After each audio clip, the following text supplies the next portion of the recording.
আজ থেকে প্রতিদিন কলকাতা এবং পার্শ্ববর্তী এলাকায় বৃষ্টিপাতের পূর্বাভাস। 27 তারিখ 27শে মে উত্তর বঙ্গোপসাগরে নিম্নচাপ তৈরি হবে।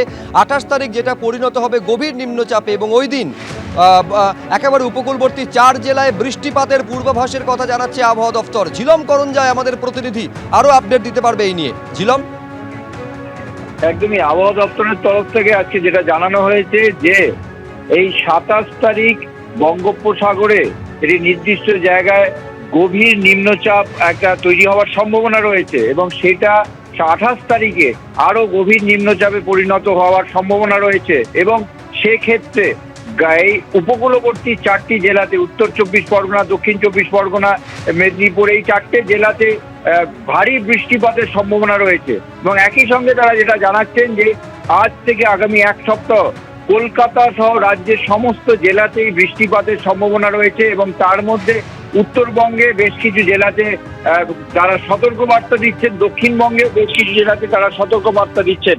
এবং এর মধ্যে যেটা জানানোর আছে তোমাকে, যে দক্ষিণবঙ্গে তারা বলছেন যে বজ্রবিদ্যুৎ সহ বৃষ্টিপাতের সম্ভাবনা রয়েছে বীরভূম, পশ্চিম বর্ধমান, পুরুলিয়া, ঝাড়গ্রাম ও পশ্চিম মেদিনীপুর। এবং উত্তরবঙ্গে বজ্রবিদ্যুৎ সহ বৃষ্টিপাতের সম্ভাবনা রয়েছে, এবং 40 থেকে 50 কিলোমিটার গতিবেগে বৃষ্টিপাত হতে পারে, ঝড় বইতে পারে দার্জিলিং, জলপাইগুড়ি, উত্তর দিনাজপুরে। বেশ, আমি এইখানে দেখাতে চাইবো আবহাওয়া দপ্তরের তরফে কি বলা হলো।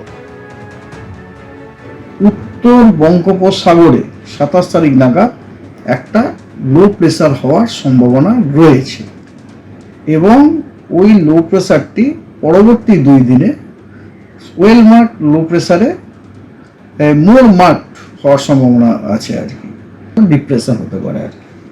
হ্যাঁ, এটা 28 তারিখে দক্ষিণবঙ্গের যে কোস্টাল 4টে ডিস্ট্রিক্ট আছে, দুটো মেদিনীপুর, দুটো 24 পরগনায় 2-1 জায়গাতে বিক্ষিপ্তভাবে ভারী বর্ষণের একটা সম্ভাবনা রয়েছে।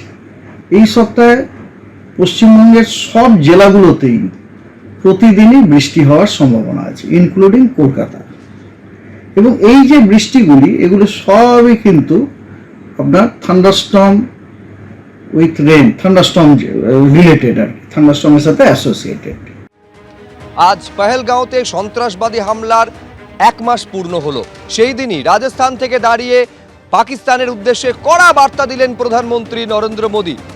তিনি বলছেন সিঁদুর মুছতে যারা সিঁদুর মুছতে গেছিল তাদের চূড়ান্ত শিক্ষা দেওয়া হয়েছে। কি বলেছেন আজকে রাজস্থান থেকে দাঁড়িয়ে প্রধানমন্ত্রী, দেখব।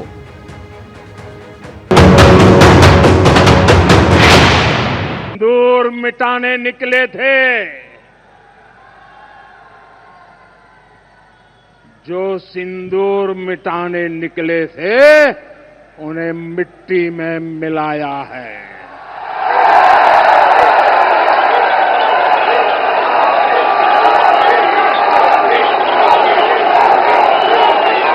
जो हिंदुस्तान का लहू बहाते थे, जो हिंदुस्तान का लहू बहाते थे, आज कतरे कतरे का हिसाब चुकाया है।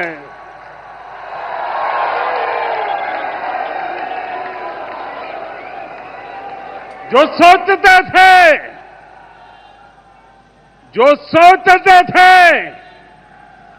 भारत चुप रहेगा, आज वो घरों में डूब डूब के पड़े हैं।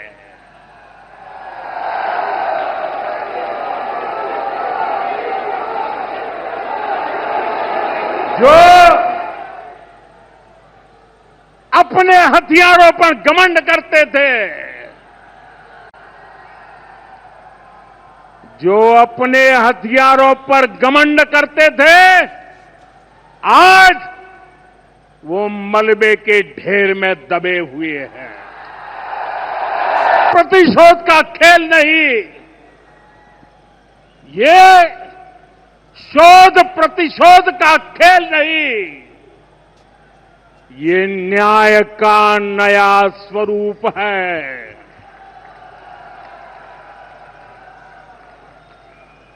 ये न्याय का नया स्वरूप है। ये ऑपरेशन सिंदूर है। ये सिर्फ आक्रोश नहीं है, ये सिर्फ आक्रोश नहीं है, ये समर्थ भारत का रौद्र रूप है। ये भारत का नया स्वरूप है।